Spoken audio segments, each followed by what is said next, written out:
Welcome to another edition of TFL Talk. And today we're doing the top 5 most off-road worthy crossovers that we've driven. Keep in mind, these are cars that we have actually driven, so if you're saying, what about that? It's because we haven't driven it. Now I am missing my man Nathan because he's still mad at me since last time we got together. I disclosed that I was going to sell the Bronco. Here he comes. Hey! It's still here. Yeah. Sweet, we're keeping it. No, we're selling it. We're selling it, and actually we're going to be putting it up on Bring a Trailer, the auction. Yeah. So if you guys go to Bring a Trailer, hopefully soon it'll be up there, and highest bidder gets it, man. Let's just go on with the best off-road worthy crossovers. I don't even think about this vehicle now. All right, now let's start with number 5 as always, and number 5 is a vehicle that you actually got to drive in Canada, you lucky bum. I did. That is the 2016 Ford Explorer, and we did take it off-road. Now, bear in mind, this is not a vehicle that's built for off-road, and because of that, it had a very, very low front end.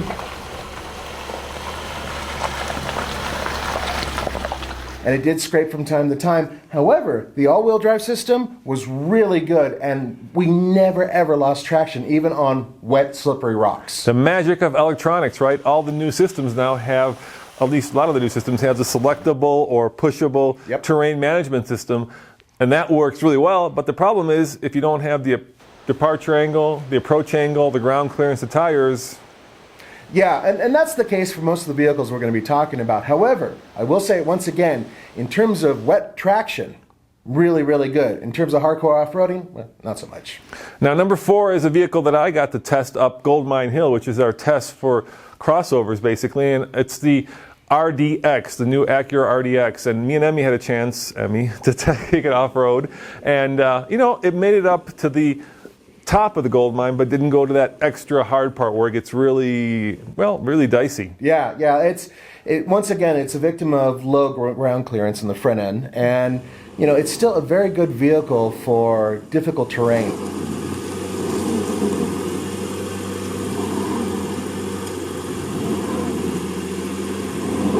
But once you get to a certain point, got to stop. Yeah, and people might be wondering, why are we taking cars like the Explorer and the RDX off-road? Because we do rear-world testing, right? Yeah, that's right. And look, if it does well on Goldmine Hill, that means it's going to do great in snow or on, dirt roads. Now, most of these cars are 2016 models, but if the car has not changed, right, if it's not different in 2016, they may be a 2015. And number 3 is the Range Rover Evoque, which me and you mashed up against the Toyota 4Runner, as I recall. Yeah, we did. But what we were doing there was showing you exactly what the limitations are with these types of vehicles, and that is most crossovers do not have very good ground clearance or approach and departure angles, or proper tires, or good off-road tires. Yeah, off-road tires. Now, but even without it, did it not do really well? Yeah, I thought it did great.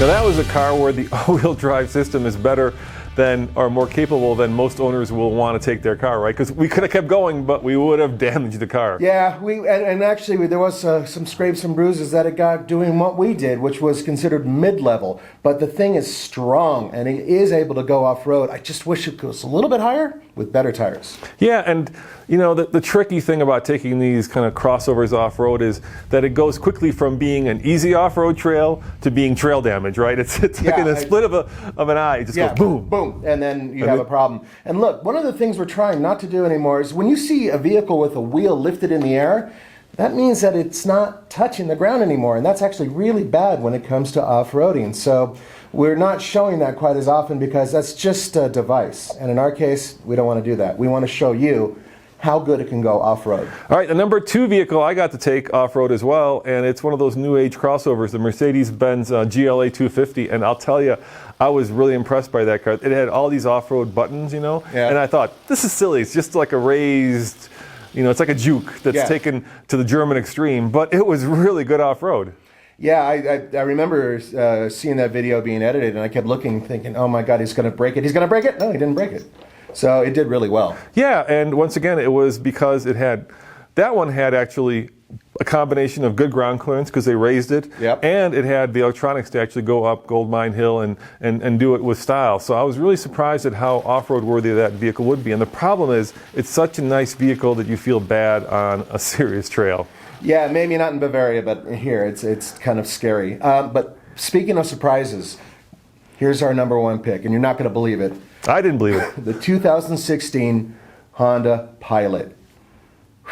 Guys, it did Goldmine Hill, and when we thought it failed, and we thought, okay, we took up Goldmine Hill, Yeah. right, and it did it with no problem. And Yeah. then there's that really hard part where there's literally like a 3-foot drop off where one wheel just has no traction. no traction. That's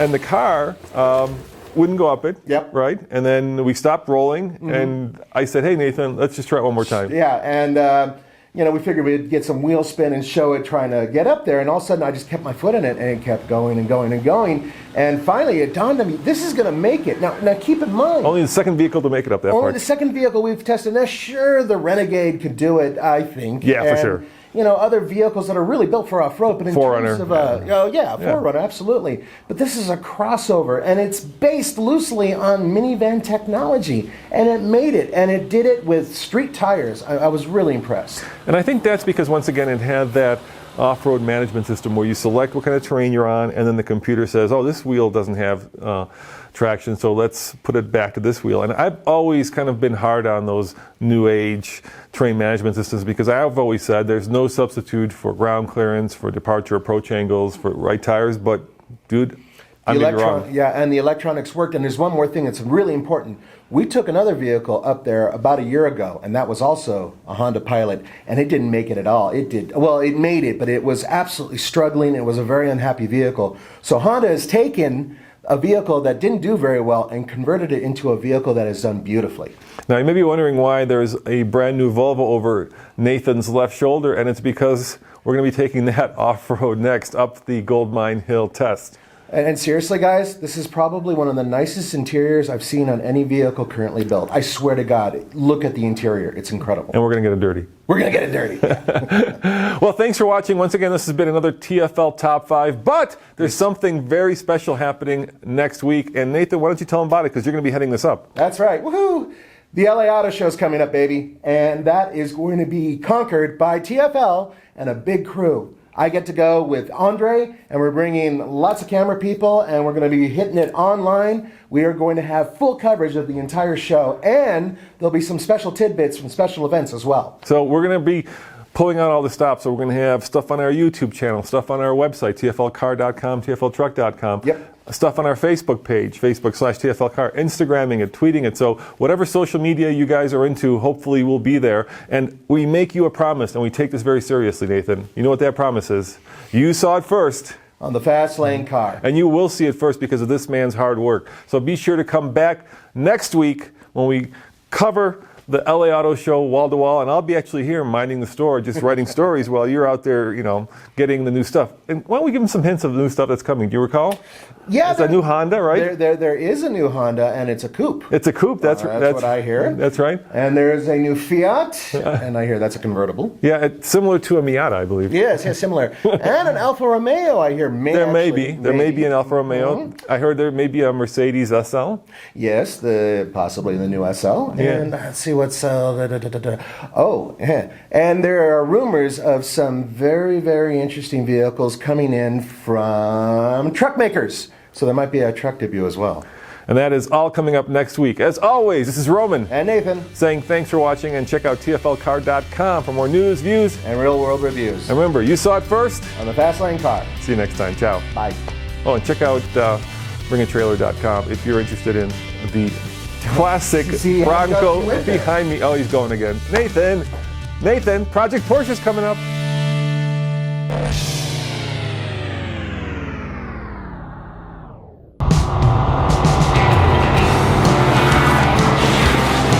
Here at TFL Truck, we want you to have the first view at the new trucks. And I'm in the 2016 Nissan Titan XD, and there's an information embargo on it. I cannot tell you everything I want to tell you about the truck until the November 15th. But we want to give you this preview, and that's coming up right now.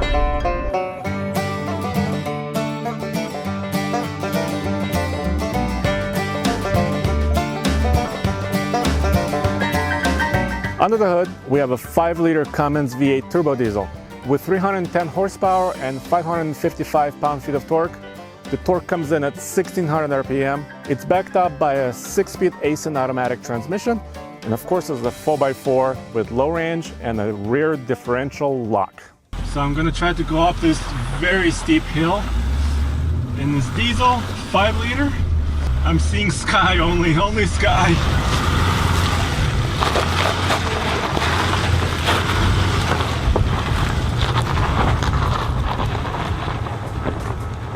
Now Nissan says these are identical trailers, and they're large box trailers, 9,000 pounds a piece.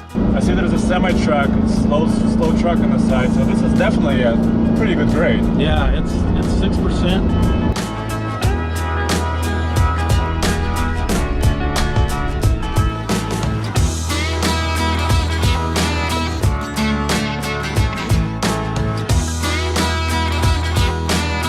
And it's all about function.